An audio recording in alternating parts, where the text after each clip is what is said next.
powerful weapon in the world.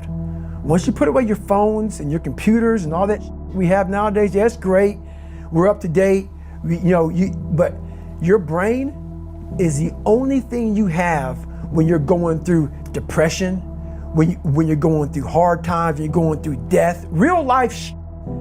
You can't Google that, man. You're alone. You're alone. You may have a shrink you're going to, you may have a best friend you're going to, but there's 24 hours in the day where you're alone in this brain, and your brain is talking to you in all kinds of ways, and it wants to control you and pull you in these different pockets. If you can't control your own brain and your brain controls you, you got to tell your brain where you want to go and how you want to go and how you want to get there. You got to control it. If not, it's over. What existed for me was, okay, man, how am I gonna make this work? And all I knew back then was hard work. The only way anything gets accomplished. That's all I heard back in those days. You gotta work hard. You gotta work hard. I'm not getting I can't get this paragraph. I can't remember what the is in this paragraph to pass this test to get in the military. Read it again. Still not getting it. Read it again. But if you're not getting it, write it out. And that's how I started learning. Okay, well, I gotta write out everything I do. And then write it out again, and write it out again. And guess what happened?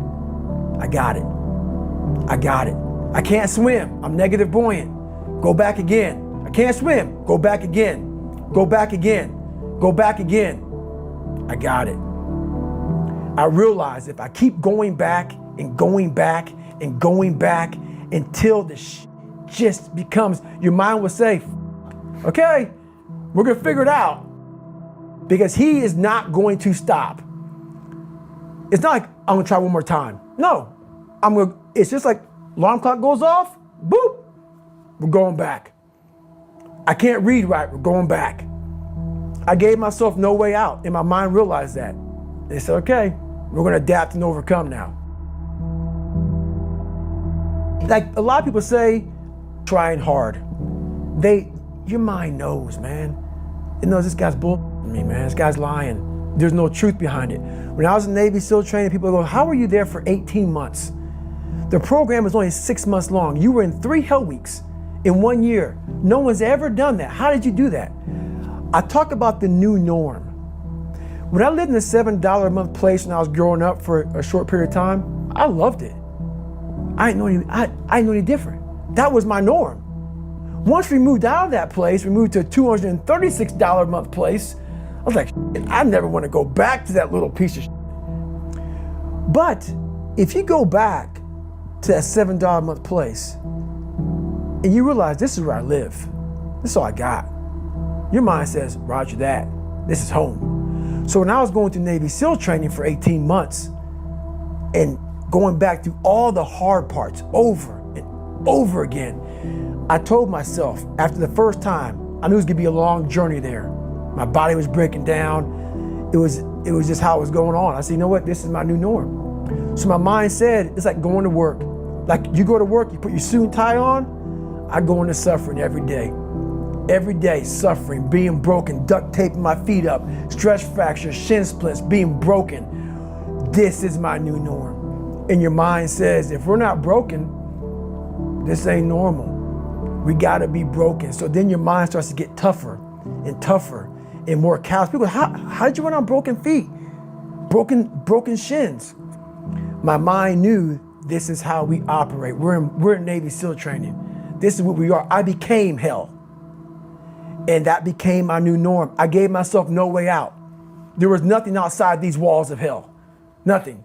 I love God, but for a short period of time, I became the devil, because that was hell. I became the boss, the owner, the CEO of Navy SEAL training. That was my mindset. And that's how you get through things.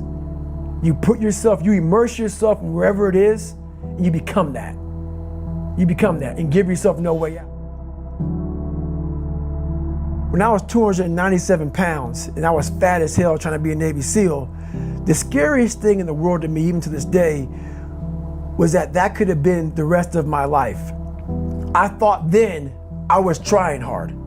That's the scariest thing in the world. I thought then, 297 pound, working for Ecolab, spraying for cockroaches, making $1,000 a month. I thought that was me at my 100% potential.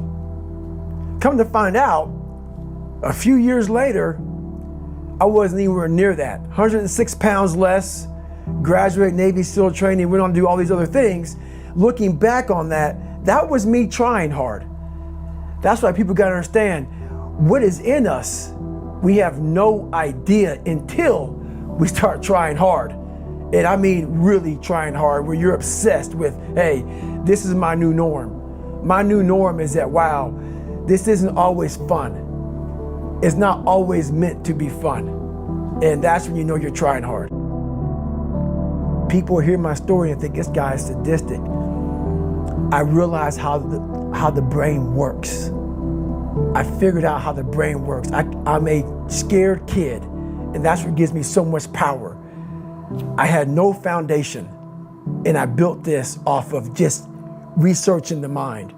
The feeling you get is basically invincibility. You realize that you can't do it all the time. When you need to do it, I know I can go to a place that I can live in. And when you know that you can run on broken legs and you can do certain things that a lot of people can do, but they're not willing to do, this power, this sympathetic nervous system of fight or flight, and you're fighting, it gives you this charge of energy of when you're sitting there at 3:30, 4 o'clock in the morning and you're duct taping your feet up because they're broken, and you're doing it by yourself, and you're going through arguably one of the hardest training in the world. And these guys, most of them are healthy, and you're going through it broken, and you're already at a disadvantage, but you're still there. You can feed into that and tap into that for a lot of power. But if you look at it, well, I'm broken, man. I'm not gonna make it. But if you look at it as, man, I'm broken and I'm still here, and I'm fighting, and I'm gonna find a way to get through this, because I have no other place to go. It gives you a lot of power. When things start to suck really, really bad, my brain and a lot of people's brain, they don't go to your dad beating you up. Your brain says, we gotta get the out of here. This is miserable. So anger goes away a lot of times when you're suffering, because your brain just says, we gotta run, we gotta go. So that anger is not popping up saying, oh, I wanna show them, I wanna show those people. No, there has to be a much deeper, when I say deeper, it has to be down to mineral soil. It has to be down to that nice mineral soil where nothing can burn. You can't burn dirt. So it has to be down that low, that literally is something in you that's at the core of your soul. But you don't find it unless you spend a lot of time with what you want to be in life. I can't give that to you. Right. You can't give it to somebody. When you find your true passion in life, and my passion for me was like, oh, I want to be, I don't give a Navy SEALs, Army, I don't give a shit. I want to serve my country. I want to be someone that I'm proud of. I want to look at myself in the mirror because I was so disappointed. That accountability mirror I talk about, I was so disappointed in what I saw every day. I wanted everybody to love David Goggins. And a lot of people did. I didn't love myself. But I knew a lot of us want to find peace first. So people say, man, you always talk about this suffering and pain and I'm at peace right now because I went through that. Right? You don't find peace first. If you do, Merry Christmas. More power to you. More power to you. I found peace on the opposite end of finding myself. And no one really finds themselves without going through trials, tribulations, suffering, accountability. And accountability is suffering. Being accountable every day for doing right for yourself, for the people next to you, it's miserable. It's hard. So, even the smallest details.